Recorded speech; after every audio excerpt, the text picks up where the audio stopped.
Hello everyone, এই ভিডিওতে আমি দেখাবো যে কন্টাক্ট ফর্ম 7 এ কিভাবে আমরা শর্টকাট বসাইতে পারি। নরমালি যেটা হয় ওয়ার্ডপ্রেসে কন্টাক্ট ফর্ম 7 এ যদি আমরা কোনো শর্টকাট বসাই সেটি কাজ করে না। এই কাজটি করার জন্য আমরা সচরাচর প্লাগইন ব্যবহার করে থাকি। আমি দেখাবো প্লাগইন ব্যবহার করা ছাড়া এই কাজটাকে কিভাবে করা যায়। সো চলুন দেখে নেওয়া যাক। সো এইখানে আমার অলরেডি ওয়ার্ডপ্রেসের ড্যাশবোর্ড ওপেন আছে। আমি অলরেডি একটা পেজে কন্টাক্ট ফর্মটাকে ইমপ্লিমেন্ট করে রাখছি। আমি যদি সেটা দেখি, এই যে ইমপ্লিমেন্ট করা আছে।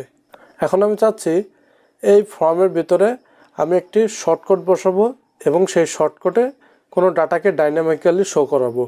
সো এর জন্য প্রথমে আমি আমার নির্দিষ্ট থিম ডিরেক্টরিতে চলে গেলাম।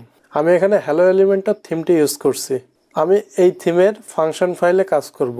আপনারা যখন আপনাদের প্রজেক্টে এটাকে ইমপ্লিমেন্ট করবেন তখন অবশ্যই চাইল্ড থিমে কাজ করবেন, যার ফলে যখন আপনার থিমে আপডেট আসবে আপনার কোডটি রিমুভ হবে না। সো আমি function.phpটাকে ভিএস কোডে ওপেন করলাম। আমি টেস্টিং পারপোজে আগে একটি শর্টকাট বানায় দেখব যে ওটা নর্মালি পেজে ইমপ্লিমেন্ট করলে কি হয় আর কন্টাক্ট ফর্ম 7 এ ইমপ্লিমেন্ট করলে কি হয়। সো শর্টকাট বানানোর জন্য আমি function.php এর একেবারে শেষে চলে আসবো এবং এইখানে আমি প্রথমে একটা ফাংশন ডিফাইন করে নিলাম। ফাংশনের সাপোজ একটা নাম দিলাম স্যাম্পল শর্ট। এই নামে একটা ফাংশন আমি নিয়ে নিলাম। এখন এর ভিতরে আমি আপাতত একটা স্ট্রিংকে রিটার্ন করে দেব একটা ভেরিয়েবল নিয়ে। সো আমি ভেরিয়েবল নিলাম টেক্সট, দেন এইখানে দিলাম হ্যালো ওয়ার্ল্ড এবং এটাকে আমি রিটার্ন করে দিলাম। এখন আমি আমার হুক ফাংশনটি লিখব,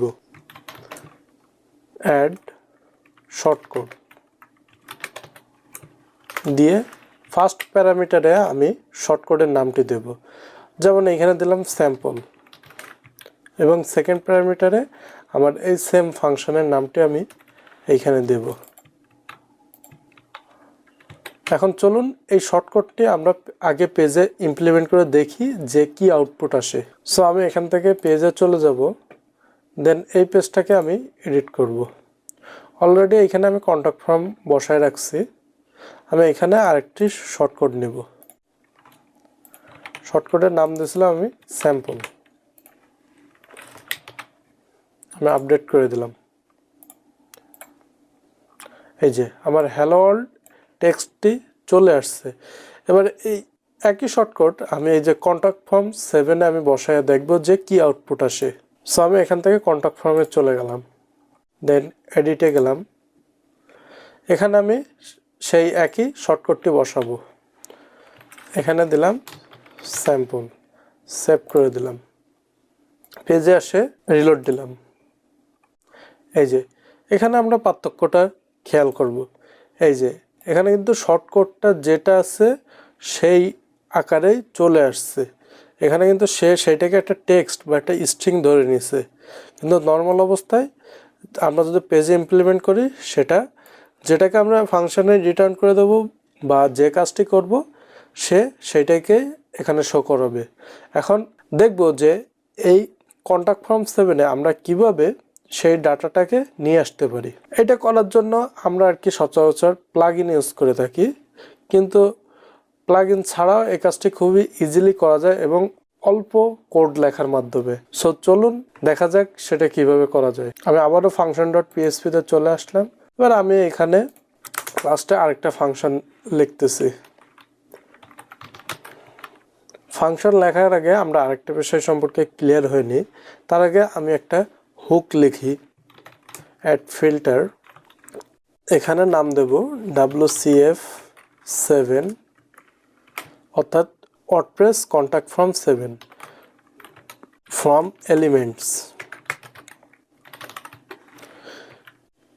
এই যে এই হুকটাকে আমাদেরকে হালকা একটু মডিফাই করতে হবে। সেটা কি, WPর ডু শর্টকাটের একটা প্যারামিটারকে পাস করে আমাদের আর কি এই কাজটিকে করতে হবে। এখন আমরা যদি এর ওপরে একটা ফাংশন নিই, যে এখানে দিলাম CF contact form 7 short pass, এই নামে একটা ফাংশন নিলাম। এখন এই ফাংশনের ভিতরে আমাদের আরেকটি ফাংশন লেখা লাগবে, সেটি হলো ডু শর্টকোড।